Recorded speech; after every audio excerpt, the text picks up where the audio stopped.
All right, folks, welcome back to the Be the Bright podcast presented by Ridge Supply. My name is Matt Hawkins. I'm the owner of Ridge Supply. I'm here with Jordan Spoon, who's the man behind our Ridge Supply Instagram account for Arsenal, which is our ambassador group. We're here with our special guest, Dylan Johnson. This is our third episode with Dylan. Dylan is a three-time NUE mountain bike national champion and also a coach. He's got his own coaching business, and he's got a great YouTube channel that has scientific-based cycling specific video content. And we're diving into back into the YouTube game and the coaching game on this episode. So Jordan, welcome back. And Dylan, thanks for being here. Yeah, thank you. All right. So we've covered some of the cycling background. We've covered some of the YouTube game. And one thing I wanted to cover with you is like, and I was mentioning this earlier, is like the self-promotion aspect of this is kind of awkward. And you strike me as somebody like, and I mean this in the best possible way, but like, you're kind of nerdy, you know, and I like that. Like, I mean, you like the way you said, you research what to do with YouTube before you ever even did it, you know, and when you put that much thought and time and energy into it, I feel like you're busting at the seams on time, you know. How do you compartmentalize YouTube life, training life, coaching life, and racing life all at the same, you know what I mean? Like, how do you get it in? Right. Yeah. Well, I think the majority of my income comes from coaching, and then I also have income from racing and I have income from YouTube. I would say that both of those are secondary. I keep my coaching load fairly low. I mean, when I worked at CTS, there were coaches that had 60 athletes. I keep my athlete load around 15, just so that I'm not overwhelmed. And 15 is very manageable. It's something that, you know, I can get on a phone call with all 15 of my athletes on Monday, have a training plan ready for them, and it's not going to eat up a ton of my week. Right. Is everybody daily, or do you have different? I just have one level coaching package, which is basically the highest level because I'm only taking 15 clients. They're all the one level. I mean, if I was trying to get more clients, I think I'd offer lower levels, but you know, I'm limited in time. So got it. And then as far, you know, I try to do one YouTube video a week. It doesn't always happen with racing or training or whatever, but, you know, it's, you know, one YouTube video could be, depending on how much research I have to do, could be, you know, 10 to 15 hours of work total. Yeah.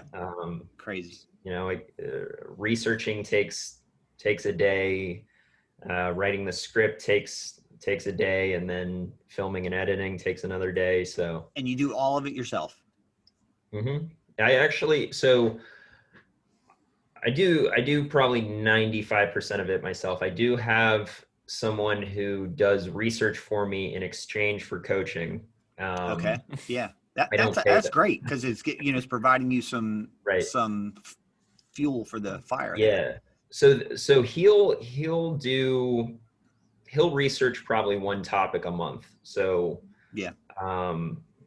And I haven't done a video on every single topic he's researched for me, but you know, it lightens the load a little bit, because every once in a while, if I'm, you know, really trying to get a video out in a short amount of time, I'll be like, okay, I'll go to one of the topics he's already researched, so I don't have to spend a full day doing that. Yeah. And then and then training, I mean, I probably train 20 to 25 hours a week on average. There's some weeks that are more than that. So I love that. We were just, do you know Charlie Brown? Do you know who he is?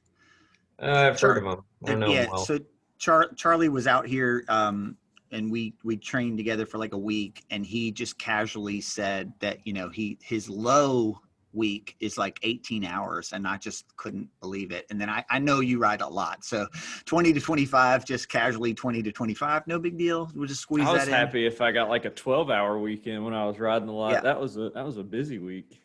I've got 3 kids and a small business that I got to run. And plus I'm I'm a YouTube star now. I mean, we've got like 65 or 70 subscribers. So tell us Right. about YouTube and how do you make money with YouTube? How does that work? Yeah. So anybody who watches YouTube probably realizes that there's advertisements before almost every YouTube video you watch. When those advertisements play, 50% of that ad revenue goes to YouTube and 50% goes to the creator. And honestly, I think it is whoever came up with that model at YouTube is an absolute genius because it incentivizes people to make content. Yeah. Unlike Instagram where you just post a photo, I mean, that's not so hard. Making videos is a lot of work. And if Yeah. people didn't have that incentive to make the videos, YouTube wouldn't be the platform that it is. Yeah. So, but yeah, that's how you make money on YouTube. All those advertisements you see in front of a video, the creator is making some of the money from that advertisement. When you have a small channel, it's not a lot of money. But some of those really big channels that you see with millions of subscribers and millions of views, Yeah. those people are making a healthy living off of Yeah. YouTube. Well, that's something for us to look forward to, Jordan. We're gonna get there. I think dude, I got a lot of respect for what you're doing. I think people underestimate it. Most people and I'm going to just make a bold statement here, but most people with your cycling talent are just riding bikes, and I admire the fact that you're hustling multiple angles, that you're doing it all yourself. And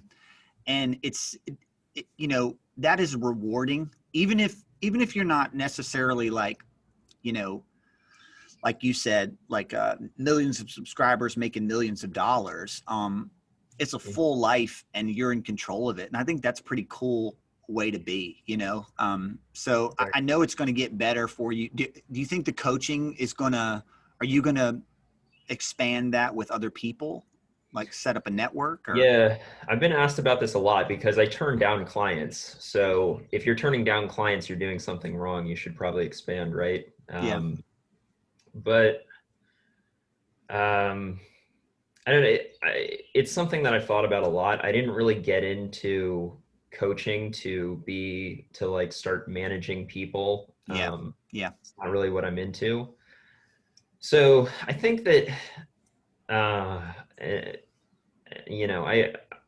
if I was like Chris Carmichael, basically like the CEO of, all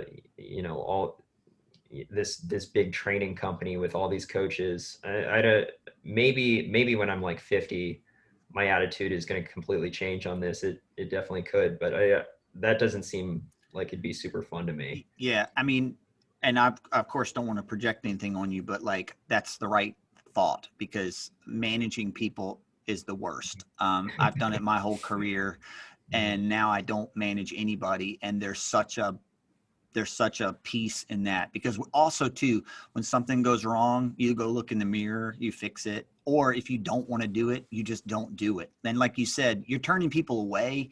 But part of the reason you're turning people away is that you're doing enough for what you want to do and need to do, right? Like, you're not going to magically work 7 days a week, 24 hours a day, just so you can support all the people that want to be coached. Eventually, like, it is what it is, and it fits in. You've carved out that much of your time, and that's what you're dedicating to it, and it's paying for itself in a way. And so, and it helps sort of feed the other stuff. So don't try, like, there's other coaching models around you, which, and they're successful companies, but they're basically like, people managing, like, times 20. And whew. And I think there's something to be said when you keep it small, because I've had coaches over the years that, when you work with them for a little while, they're so busy. Some of those people you're talking about have 60. It's like it's impossible to get in touch with them, or you get really these kind of drag and drop training plans, and it really, what are you paying for at that point? And you don't get to know the people very well that way either. Yeah. And so I think that's one of the cool things about keeping it small like that. Right. And it's definitely something that you can do when you only have 15 athletes. I mean, if you have 60, it's, you can't get to know any of your athletes. I mean, with the athletes that I coach, I talk to all of them on the phone weekly. And if they send me a text, I respond as soon as I can. Yeah. So yeah, that's awesome. I try to be really responsive with the athletes that I do coach. Yeah, and you want to get what you pay for if you're an athlete too, and access is huge. Yeah. Especially like if you have a bad day or you didn't hit the workout or whatever it is. Right. I remember I got a buddy who used to work with CTS, who I'm sure you know, Dylan, but he one time was out on a ride with us, and things got spirited for like one segment, and he wasn't supposed to be doing that. And when he got back and uploaded his ride, he heard from his coach at CTS, and basically what he said was, if you do that again, I'm not coaching you. Wow. And he was like, I got the message, and so it was like, follow the plan or why are you paying for a coach, and so that seems harsh, but he's the kind of guy who he needed to hear that, because that's what he was paying to train, and so I'm not nearly that harsh. I have when people, honestly, I think that might be my biggest weakness as a coach, is that when people do something wrong, I have a hard time telling them they did something wrong. Yeah. Yeah. What I mean, that much like the YouTube life, you get better at stuff and you learn, and, Right. or you let them, maybe that's the deal, is you say, hey, if you're going to do what you're going to do, that's fine, but this is the prescribed course. There's also a little bit too of letting them go out and have a little bit of fun, and because sometimes when you get too structured with stuff, then it's like it kind of kills a little bit that for some people. So letting them get out there and play and get a little spirited. Yeah. How do you train? Do you have a coach? I coach myself. Okay. Yeah. Yeah. I honestly don't think that, and this is probably weird coming from somebody who is a coach, who that's how they make their living, but I don't think that I would want a coach. Yeah. Yeah. And I think there's a kind of person that this works for, and I don't think it's most people, but if you're the kind of person who is very disciplined about your training, you don't need somebody in the background telling you to train. You just automatically do it yourself. Right. And on top of that, you are willing to do the research, as what the correct training is. Those two things, if you're willing to do both those things, you're probably going to get less out of a coach than somebody who doesn't have the time to do the research or the interest to do the research, and somebody who needs somebody else in the background to keep them accountable. Which honestly, there are a lot of people who they know what to do for proper training, but if they don't have that person telling them what to do, they're not going to do it. Yeah, absolutely. And accountability coaching is probably 85% of the game, Well, Dylan, our 15 minutes is up, dude. We're crushing it. This is the end of episode 25, we think. Thank you to Dylan Johnson for being here with us, and Jordan as well. If you need to subscribe, it's down here, and next video is over this way. Please subscribe to our channel. We're coming after Dylan's, whatever his count is, we're gonna be there, because I want to start making some money on YouTube. And thank you all for being here with us on the Be the Bright podcast. We're going to be back with a special guest for the next episode, and we look forward to seeing you all there. Thanks, guys. Thanks.